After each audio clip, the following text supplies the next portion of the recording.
que de rien pour combler leur faim. À quoi bon vouloir voler de ses propres ailes? Où pourraient-ils aller alors que dehors c'est l'hiver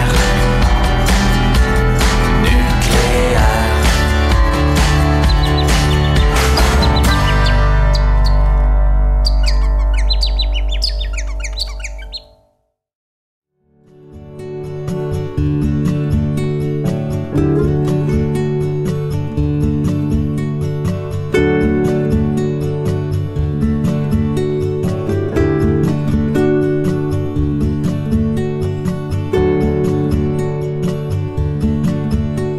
Bonjour, je m'appelle Claudia Wadard, je suis présidente à la Vieille Planche.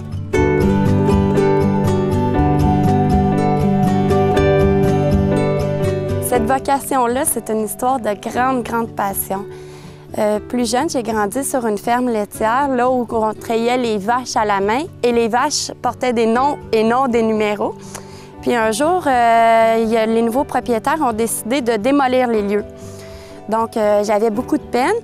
Puis mon conjoint, il m'a dit, fais-toi-en pas, mon amour. Il dit, avec les planches qu'on a réussi à recycler, je vais te fabriquer une table.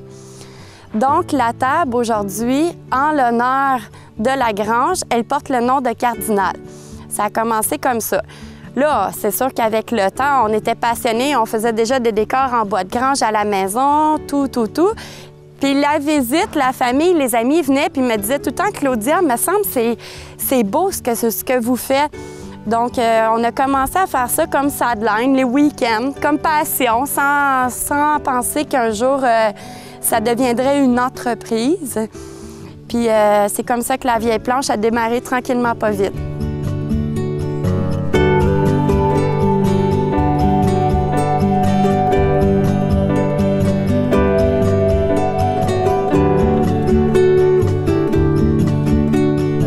On commence par ici, le démontage, l'essentiel. C'est ici qu'on vient retrouver le bois pour ensuite fabriquer des créations. Quand on dit création, on parle de tables, de meubles, de décors. Ensuite de ça, on l'apporte à l'entrepôt pour vendre le bois ici au Québec. Quand on commence par démonter une grange, on peut passer, tout dépendamment de la grosseur de la grange, de 2 à 3 semaines sur un site. Des plus grosses que celle-ci, par contre, là, le double, celle-ci, mettons qu'on peut dire une durée d'1 semaine.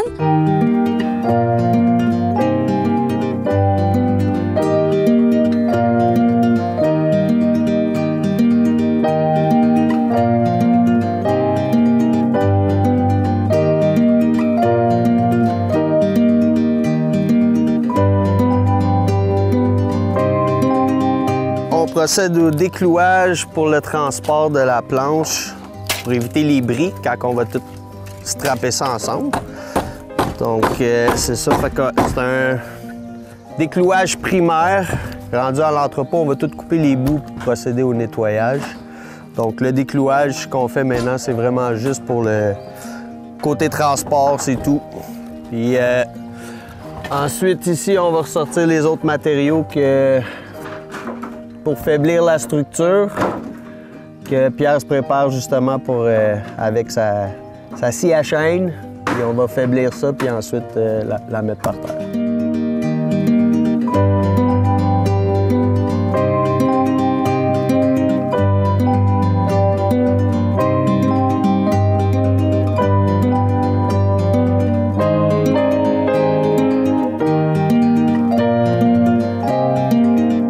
Tout ce qu'on garde revient à l'entrepôt. Tout ce qu'on pense qu'il n'est pas bon ou de matériaux qui ne convient pas à notre entreprise de matériaux de plus de 100 ans. Parce que souvent, il y a beaucoup de réparations qui ont été faites. Donc, ça reste ici sur le site pour pas... S'il peut y avoir des insectes, mais pour pas contaminer notre entrepôt qui est déjà tout désinfecté et tout. Oui, comme qu'on voit ici, il y a de la belle planche. C'est une planche qui est toujours très vieille parce qu'il y a eu du bardeau de cèdre dessus. Donc, on parle tout le temps d'une planche d'au moins 100-150 ans. Que nous, on travaille, on fait un modèle de table spécifique avec ça. Ça donne des belles couleurs. Comme on le voit ici, ça, c'en est une de toiture. Puis les trous de clous fait que ça fait plus de caractère rustique encore. Ça finit souvent pour chauffer bois d'allumage, dans ce cas-ci parce que c'est des planches. Quand on a des plus gros morceaux, bien ça va finir en bois de chauffage pour aller justement, pour sauver au moins des arbres qu'on va couper, puis on peut recycler au moins qu'est-ce qui est pas bon, puis le faire brûler au lieu d'aller couper des arbres frais dans la forêt.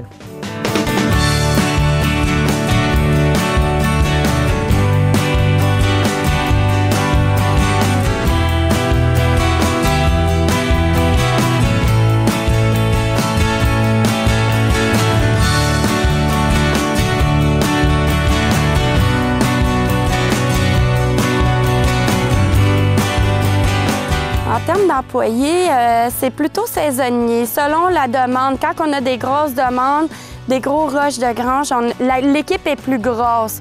Mais dans les saisons plus tranquilles, vers la fin de l'été, vers la fin de l'hiver, c'est plus souple, c'est plus tranquille. L'hiver, dans le fond, on démonte beaucoup moins de granges dû à la température, au gel, les grands froids, tout ça.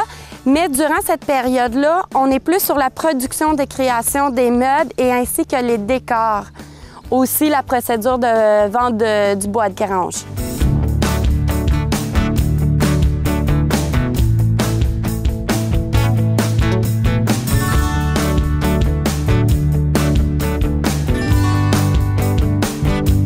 Je vous dirais que 95 % du temps, c'est par rapport aux assurances. Souvent, les agriculteurs, les enfants, ils n'ont pas de continuité dans l'entreprise familiale de ferme.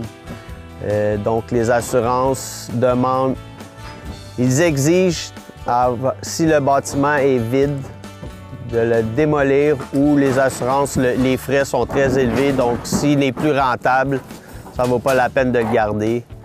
Mais côté patrimoine, c'est dommage, mais on n'a pas vu à date une place qui était protégée par le patrimoine.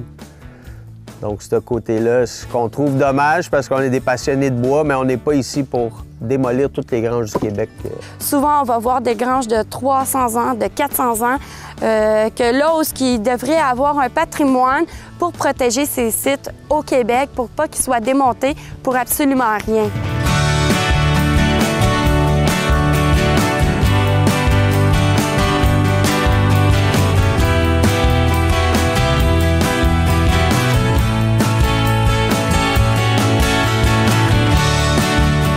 Pour la clientèle, on a une très grande étendue. On est très contents. On travaille beaucoup ici avec le Québec. Le Canada, on a des créations en Saskatchewan, à Nice, au Texas. On a du bois qui se rend jusqu'en Europe, même Kandahar. On a vendu jusqu'à Kandahar. On est très heureux d'avoir une clientèle si nombreuse, si grande, grâce probablement au web, les sites Internet et tout ça, là. Et ça se vend à des prix de fou. Puis c'est simplement parce que là-bas, c'est protégé. Ils ont un patrimoine sur leur grange, puis ils n'ont pas le droit de les défaire. Donc, nous, on n'est pas ici pour débarrasser notre bois du Québec. On est ici pour le recycler. Et on aimerait que, oui, ça demeure, au moins dans le Canada. Mais c'est ça, on le garde pour nous.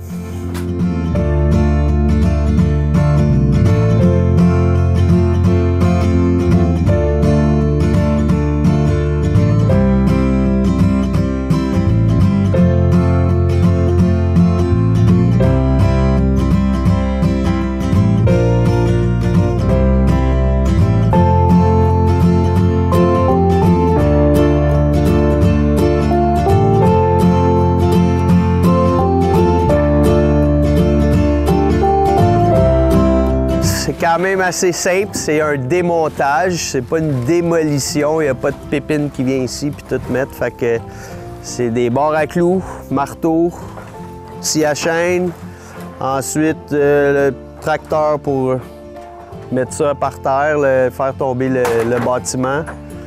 Mais ça se résume vraiment à marteau et barre à clous pour faire tout ça.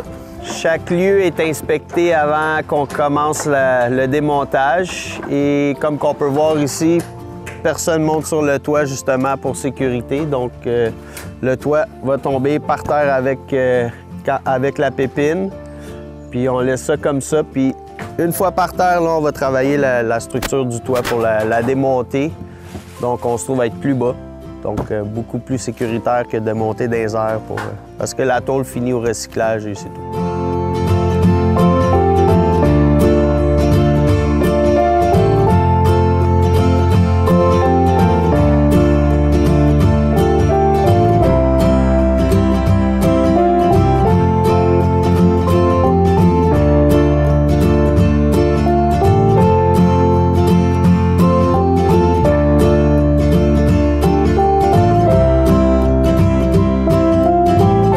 On fait juste faiblir les coins avec la scie à chaîne, on coupe pour s'assurer de quel côté qu'on veut la faire tomber. Ensuite, on l'attache avec une chaîne ou une corde, dépendamment de la structure. Après ça, on peut la tirer avec tracteur, pépine ou des fois même les camions, qui n'est pas à suggérer. Faut pas se fier trop au signe de la grange, du craquement et tout. Une grange peut tomber d'un coup sans craquement. Donc, il y a aussi l'expérience. On a maintenant plus de 80 granges de démontées. Donc, on a vu toutes les couleurs, fait qu'on y va tranquillement. Puis, il y a toujours une technique on enlève les planches de l'extérieur, ensuite les planchers, ensuite on fait tomber le tout. Et voilà.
Ici, on se retrouve dans le comté de Sainte-Justine de Newton. Ici, c'était la famille Vaillancourt qui était propriétaire de tous les bâtiments ainsi que les fermettes de la région, où est-ce qu'on se retrouve. Puis ici, dans le fond, ils servaient de ce bâtiment pour faire forgeron, pour forger les fers à cheval, tout ça. Ici, à l'intérieur, on retrouve encore le petit foyer tout bien installé. À chaque bâtiment qu'on démonte, on essaie d'avoir le suivi de l'histoire de la grange. Qu'est-ce qui est arrivé? C'est quelle famille qui avait ça? Pourquoi qu'on en est rendu là? Par la suite, on les met en ligne sur Facebook pour que les gens aient un suivi de notre travail tout le temps. Puis aussi, souvent, on fait des créations avec le bois qu'on recycle à l'intérieur. Donc, c'est intéressant pour les clients de savoir d'où provient leur bois, qu'il y a une histoire en arrière de ça, qu'il y a du gros travail, qu'il y a un gros bagage finalement.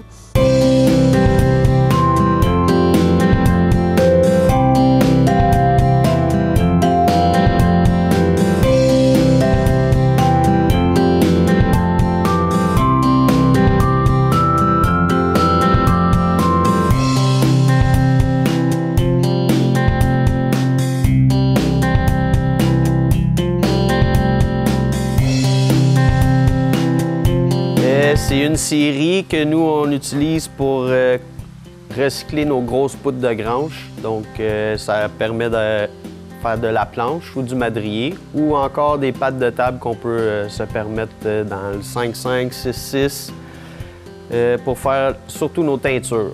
Notre but premier là-dedans, c'était d'avoir nos planches et madriers pour les teintures à cause que c'est très rare dans les granges. C'est toujours le deuxième plancher.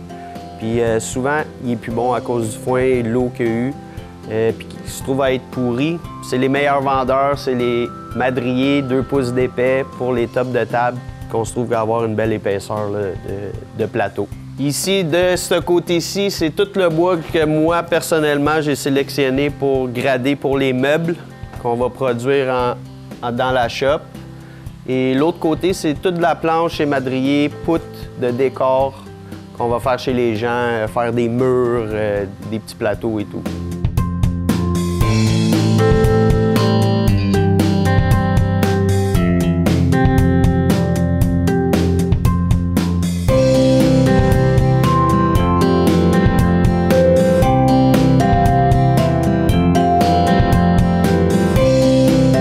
Dans le fond, quand on scie une poutre de grange, premier ennemi de la lame, ça se trouve être les clous. Donc, on passe un détecteur de métal, puis on le passe à travers pour être sûr qu'il n'y a plus aucun clou. Après ça, on tranche, on sélectionne notre grosseur de bio qu'on veut, puis on peut le trancher à la grandeur qu'on veut. Donc, la lame, on peut s'ajuster à la hauteur qu'on veut, puis on va y aller directement dedans tranquillement, parce que le bois est sec. Contrairement à ces machines-là, d'habitude, c'est du bois en bio qu'on coupe les arbres et qu'on fait de la planche directement chez les scieries ordinairement. C'est bon?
Donc, pour notre plus gros vendeur, dont l'investissement de notre scierie, ce qu'on recherche le plus souvent, c'est un madrier de 2 pouces d'épais qui fait nos gros plateaux d'une bonne épaisseur.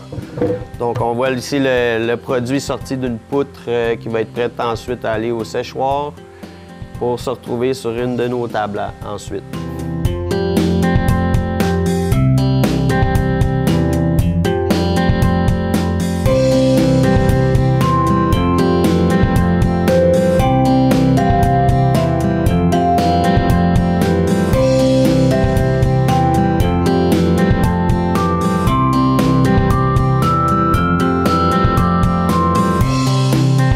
Ici, côté entrepôt La Vieille Planche, on a 7000 pieds carrés de bâtiment.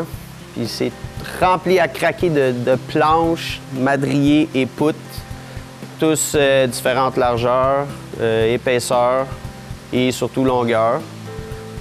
C'est très populaire pour les décors.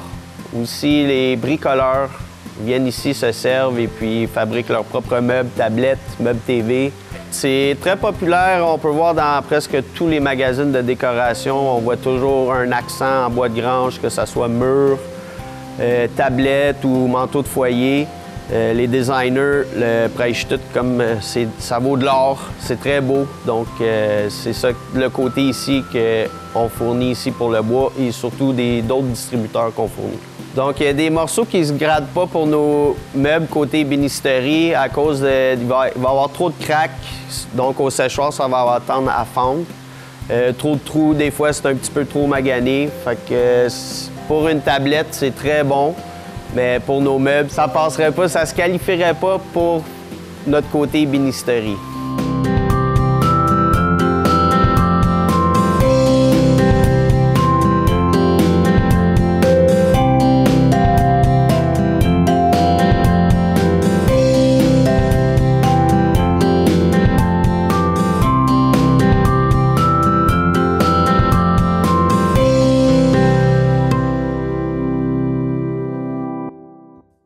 Alors ici, c'est l'atelier. C'est ici que se passe la magie de ramener du bois brut jusqu'à l'état d'un produit fini, tel que table, lit, vanité, etc.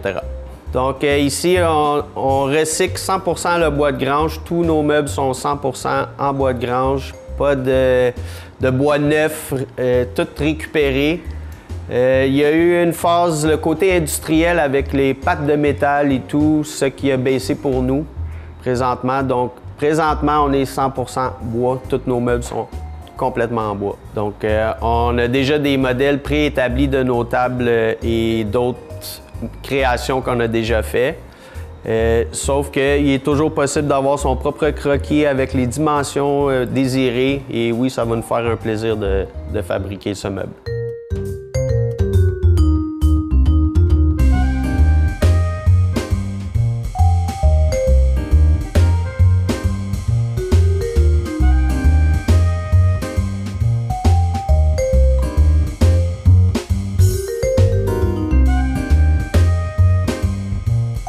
C'est un mix de résidentiel et commercial, mais je vous dirais surtout résidentiel. Et c'est souvent du 25-35 notre clientèle cible, si on veut.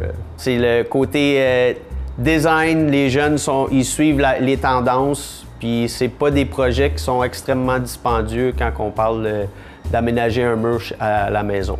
On suit les tendances, oui, sauf que je vous dirais 75% de nos tables, surtout nos tables, c'est des clients qui nous les ont faites en croquis et nous, on les a réalisés en bois. Et le modèle se poursuit ensuite avec leur nom qu'eux autres ils ont choisi pour le modèle de cette nouvelle table, exemple.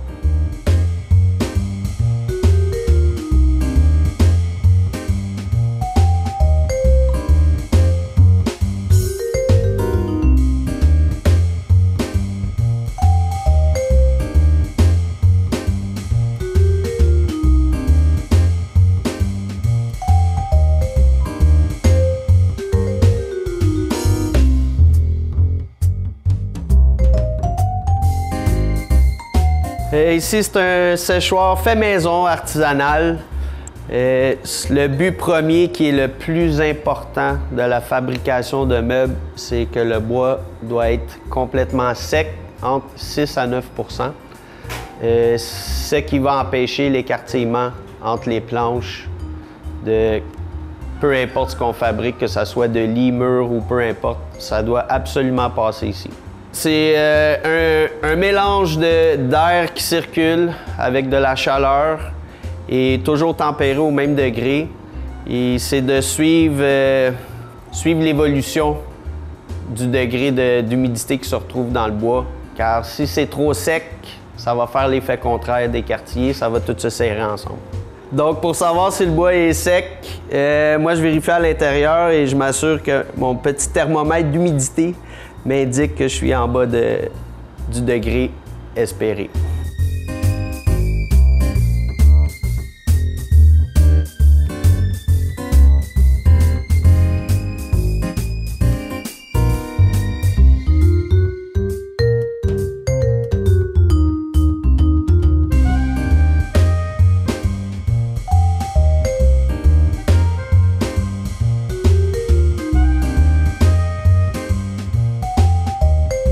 Ici, on se trouve dans la boutique où se retrouve tout le produit final de nos tables stock, les tables fabriquées sur mesure pour les clients. C'est sûr, adéquat aux clients selon la mesure qu'il veut, la couleur. On offre une option de choix de couleur. À partir de la table, quand elle est en bas en fabrication à l'atelier, elle se retrouve dans un autre atelier en vernissage ou en teinture si ça a lieu et ensuite elle se retrouve ici à la boutique. C'est sûr qu'on a certains modèles différents, on a environ 15 créations différentes. Le prix varie d'une création à l'autre, mais nos tables et nos produits restent quand même très abordables. On parle d'une palette de 1 000 $ pour une table, donc ce qui est tout à fait abordable pour le milieu d'artistes artisanal au Québec.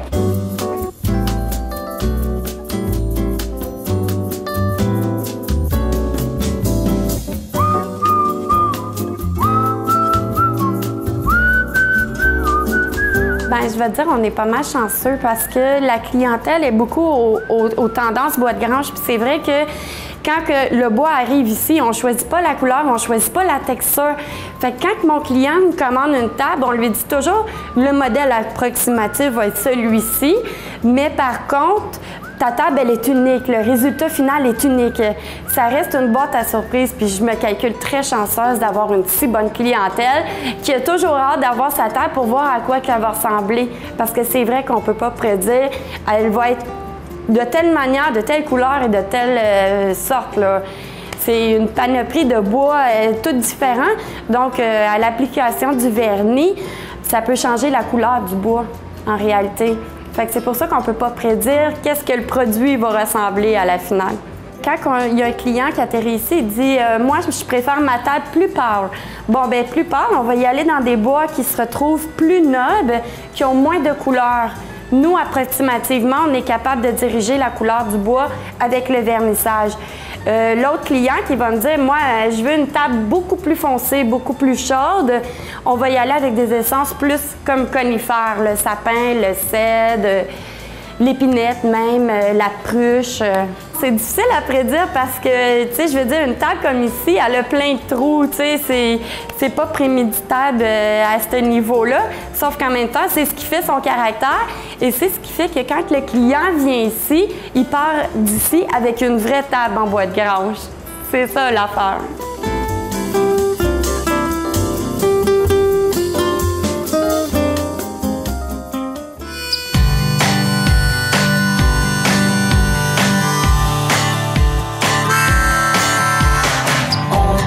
Dire qu'ils ne mènent pas la vie dure, qu'ils ne manquent de rien pour combler leur